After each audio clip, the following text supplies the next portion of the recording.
Listed in the advanced section of battle training, the Z counter is the most skillful and advanced technique in the game. Or so. As impressive as landing a frame-perfect move sounds, what good comes out of it other than bragging points and escaping sticky scenarios? It cannot get more situational and nonsensical than that.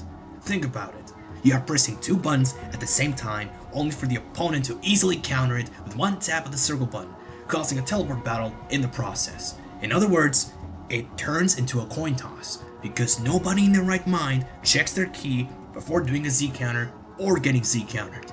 They are instead praying to RNGesus for a get out of CC jail card just so they won't have to deal with that stupid paralyzing effect.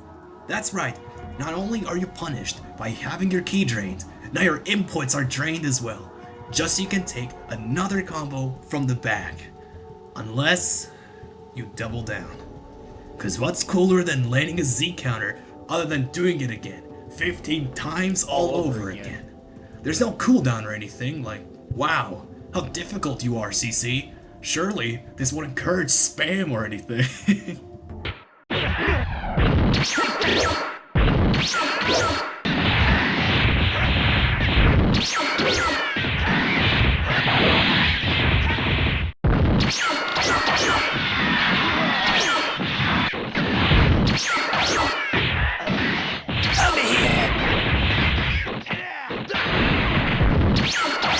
And as if that weren't bad enough, now we gotta deal with drastically different timings across the board.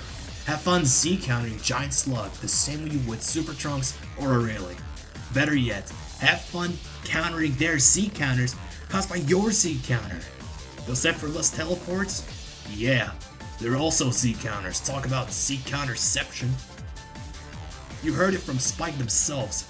Pressing circle is the same as pressing square and up. Both are listed as Z counters in every character's skill list, despite the former being way easier than the latter. God, I might need some Z contraceptives after this. No wonder people brag about the Z counter. With one teleport, the game assumes you completed the tutorial for it, and if that's good enough for the game, that's good enough for them. What a clown fiesta. I get that it's meant to be anime accurate, but even then, why not stick to watching the anime? When I play a fighting game, it's not to emulate the anime, it's to experience an actual fight, without getting in the ring myself. What about those who actually know how to Z counter? And to that I say, you're talking to one of them. If not for me, just look at competitive players, man. Their eyelashes don't even flinch when landing a Z counter because of how used they are to the CPU spamming them, especially as Nappa in the story mode. So clearly, they've got bigger fish to fry, such as teleporting every hit of a super explosive wave, hyper tornado, or barrage death beam. Now that right there is impressive. Way more so than Z countering this game's already predictable CPU. But what do I know? I busted my ass teleporting full power energy bolt twice in the same match, only to land 2 teleports on ping and still get hit. Meanwhile, with only half that effort, I can trigger Z counters on keyboard. Yes, I play on keyboard. And for what?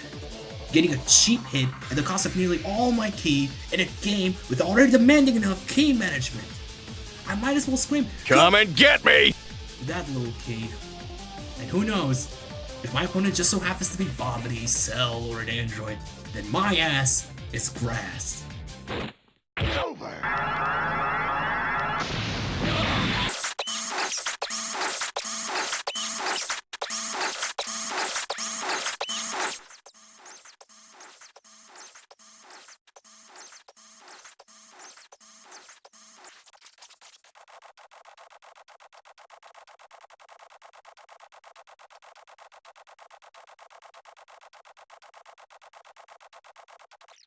Surely, with all these complaints, you'd think the modding scene would do something about this. Well, your guess is as good as mine.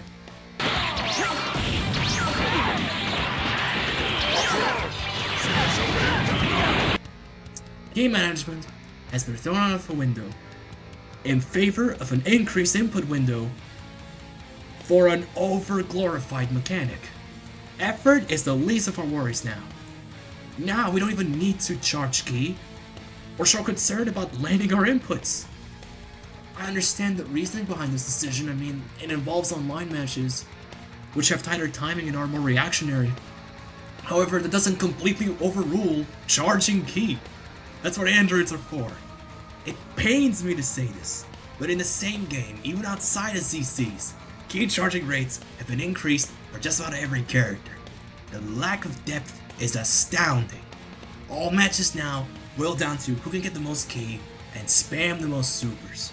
Because Z counters bring less key, teleport battles are more likely to occur, more likely to last longer, and more likely to lead to another teleport battle.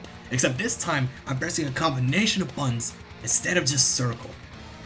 Precisely what the game needed. Quick time events. They should have just stayed in Storm Mode, but no. We just need to dish out absurd levels of damage that badly. On top of that, the changes to the Z counter code somehow affect teleporting, the most basic of mechanics. When the opponent counters your dash smash with a teleport, you move even further towards your opponent. The same can be said when they're the ones attacking. Teleporting your opponent's smash attack makes them move closer to you, something that's clearly unintentional. Although, when teleporting a rush instead, the CPU will trigger a teleport battle just like they would with the ZC.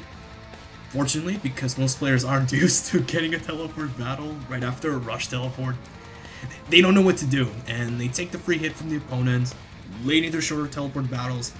That doesn't change the fact Z counters have overstayed their welcome. All these unnecessary changes, and yet giant throws can still be Z countered by the opponent, even if they're not lying on the ground. This game really does need foundation repair. Even Afterimage can be triggered by giant throws. Explain your way out of this nonsense. Can we win this match?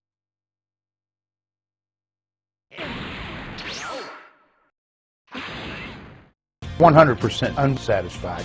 Now that I mentioned Afterimage, have you seen those clips of Afterimage straight up canceling Z counters? I know, right? Spike managed to out-nonsense their own nonsense.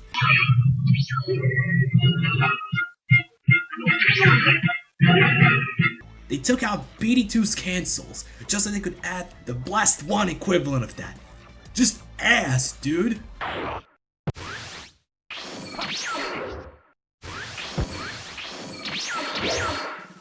Wait until you see the PAL version of BD3. For whatever godforsaken reason, you can counter smash attacks during a teleport battle with Z counters. Whereas in the other versions, you simply can't. Nowhere to be stated in the training mode or skill lists. The one time trial and error pays off, and it's for a version of the game the community is divided by. You have modders refusing to touch it with a 6-foot pole, and on the other hand, you have the online player base stuck to it like glue. Instead of reinventing the wheel, why not deconstruct it? Just look at BD2.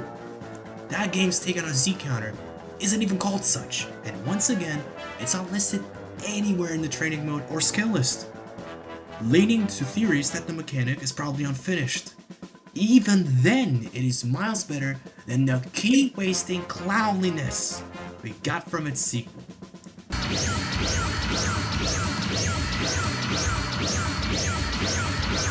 My only suggestion would be to make it work from the back as well rather than just the front, since one air combo is all it takes for my health bar to go away.